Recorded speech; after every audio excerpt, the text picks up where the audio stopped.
Para nós brasileiros, falar de barroco é falar de nossa própria origem cultural, de nossa própria formação histórica, das raízes de nossa maneira própria e íntima de ver, de sentir e de exprimir uma peculiar experiência do real que a arte só faz transfundir e sublimar.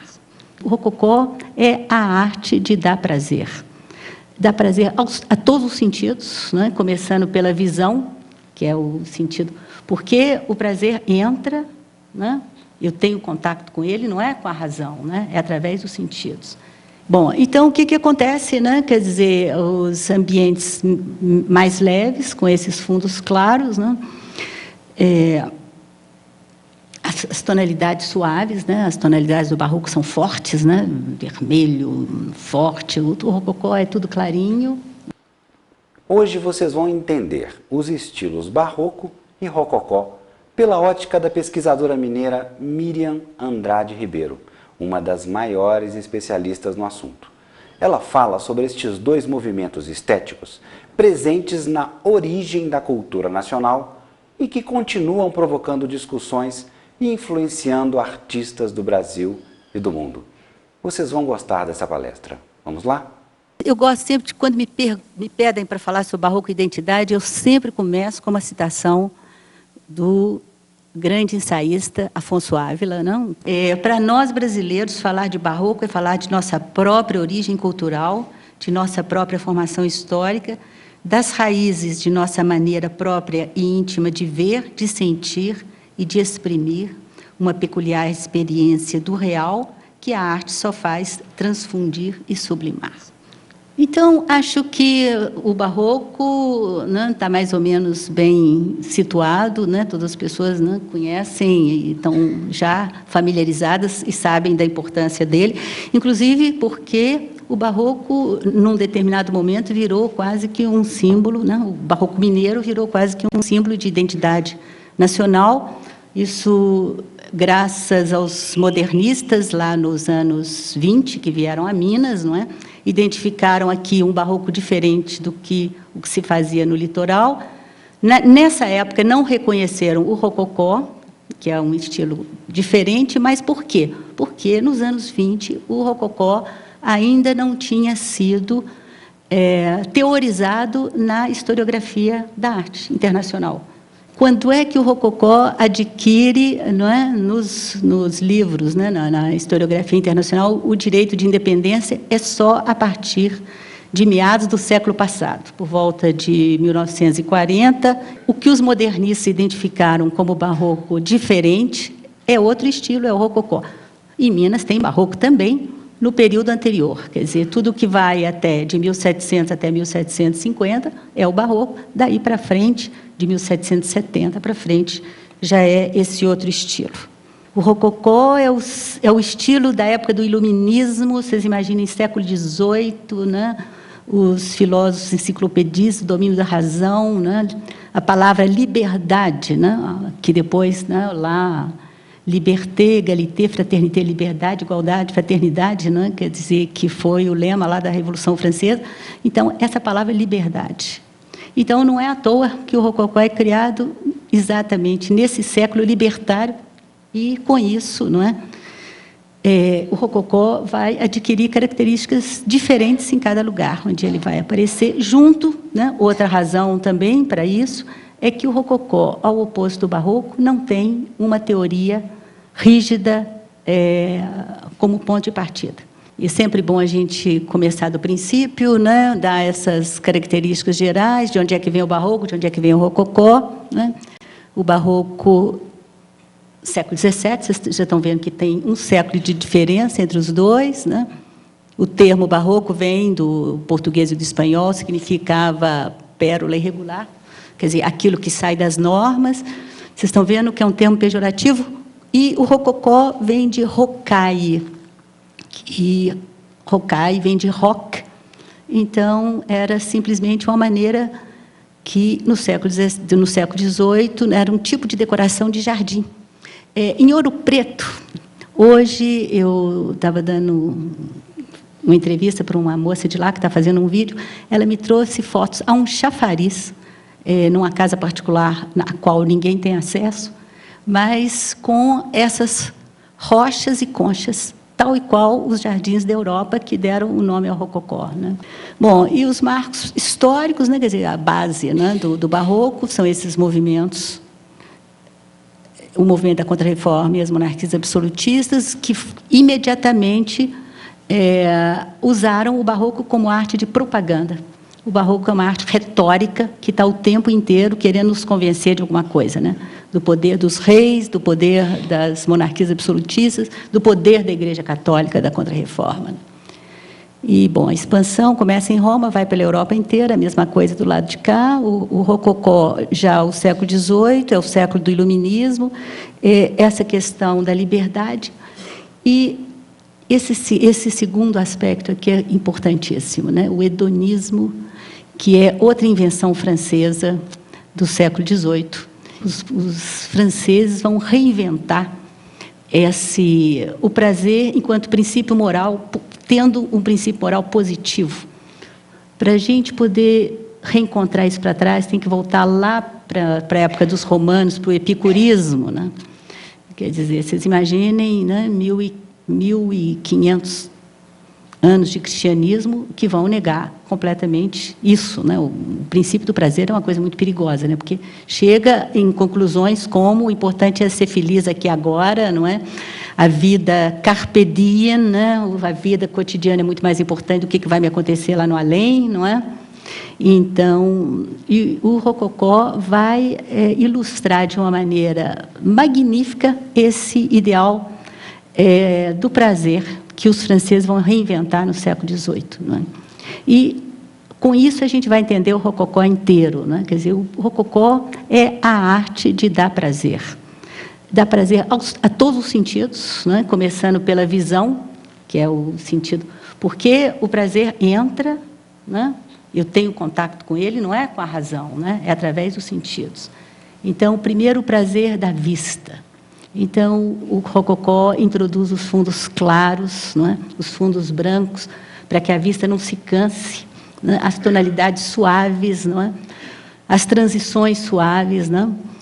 E, bom, agora eu esqueci de dizer como é que isso tudo começa na França, que é uma coisa importante, né? Começa justamente nas decorações dos nobres franceses, no momento em que morre Luís XIV, um grande monarca absolutista.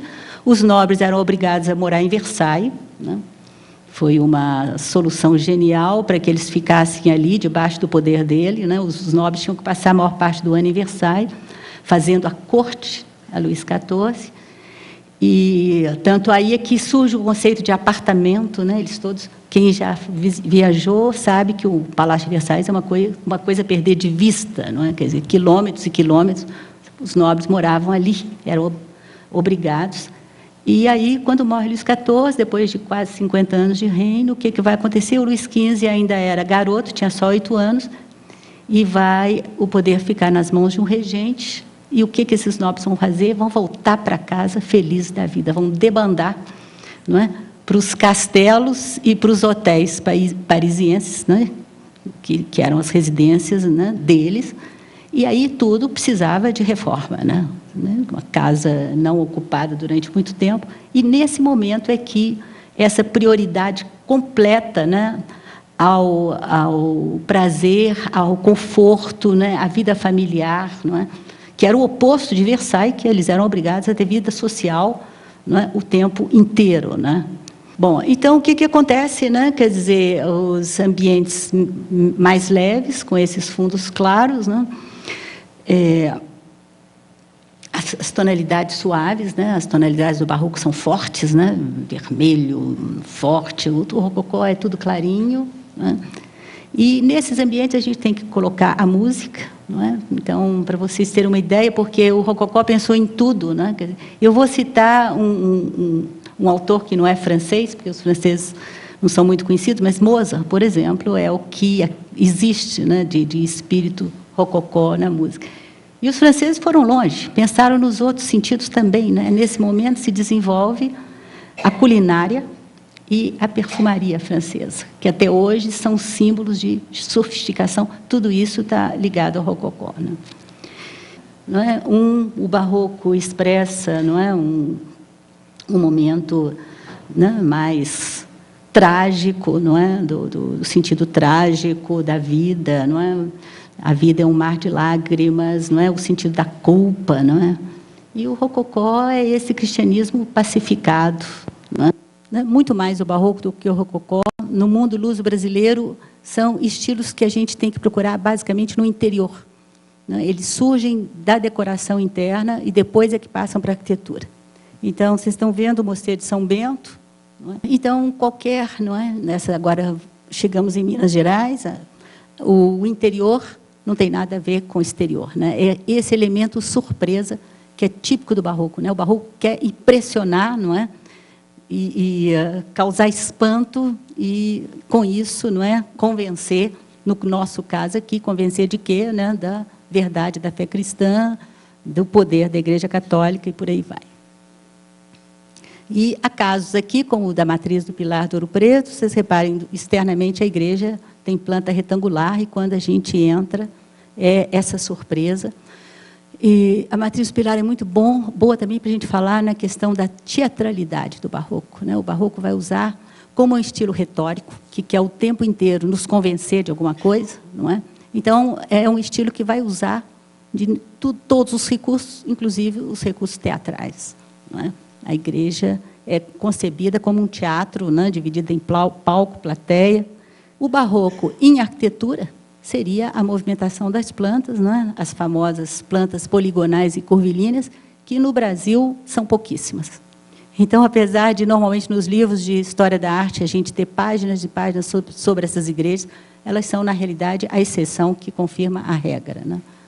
Nós temos, não chega a 20 para mais de 500 igrejas construídas. Então, 2 aqui com planta poligonal, né, que aí, no caso, seria mesmo o barroco movimentando a arquitetura, e 2 com planta curvilínea. Uma vocês conhecem perfeitamente, e essa outra foi demolida no Rio para a abertura da Presidente Vargas, da Avenida Presidente Vargas. Bom, o rococó, né, nós já temos uma nuance, quer dizer, a decoração já aparece do lado de fora, não é? O rococó, nós temos monumentos, edifícios diferenciados de acordo com a região, né? Cada região faz diferente, o rococó nosso é próprio de Minas Gerais, quer dizer, ele pode ter no máximo, né, alguma influência germânica, tem influência francesa, mas não tem nenhum retábulo, não é, nenhuma igreja igual, não é, porque cada região fazia diferente, não havia modelos fixos, né? Então, o que acontece? O rococó no Brasil é Minas Gerais, Rio de Janeiro e Pernambuco. Aí vocês vão perguntar, a Bahia por quê? Bahia, por que está fora? A Bahia está fora porque a Bahia não desenvolveu o rococó. Ela ficou ligada ao barroco, né? Teve um barroco muito forte, e depois ela vai deixar de ser capital exatamente no momento que o rococó estava se desenvolvendo. Então, não há mais construções durante um período. Olha, para a gente entender os estilos, a gente sempre tem que ver o contexto histórico da época, não é? Só onde há riqueza econômica, não é? Onde há riqueza, onde há evolução, é que as coisas acontecem. Quer dizer, no momento a Bahia estagnou, ela vai ressuscitar mais para o final do século e vai importar o neoclássico.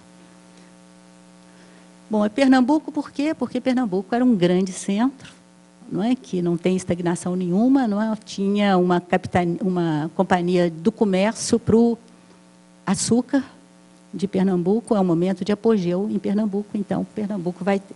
Vocês estão vendo como é que é o rococó pernambucano? Olha, as fachadas, não é? Nós temos essas fachadas decoradas já como as de Minas Gerais. 2 igrejas do Carmo, não é? Minas, por que as igrejas mais esplendorosas do rococó são as igrejas das ordens terceiras do Carmo e São Francisco? Porque eram as mais ricas, as que tinham mais dinheiro, né, para construir esse tipo de monumento, sobretudo do ponto de vista arquitetônico, Não sei se vocês estão observando a Igreja do Carmo, que é a mais rococó de todas as igrejas mineiras. Ela tem a fachada ondulada com a linha sinuosa. Olha, a linha sinuosa identifica o rococó na arquitetura. E no Brasil, na Europa Central, é cheio de igrejas com essas paredes ondulantes. Em Portugal tem algumas. Aqui no Brasil, das 3 escolas do rococó, só Minas Gerais é que chega a ter. Bom, essas paredes ondulantes vão aparecer de novo em São Francisco de Assis, de São João del Rei, mas na lateral. Eu coloquei aí a planta para vocês terem uma ideia. E coloquei de novo a Igreja de São Francisco aqui.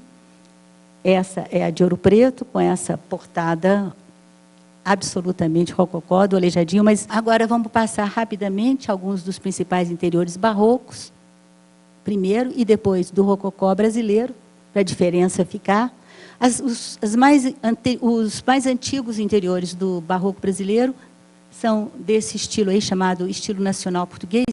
Como vocês estão vendo, é um barroco muito contido.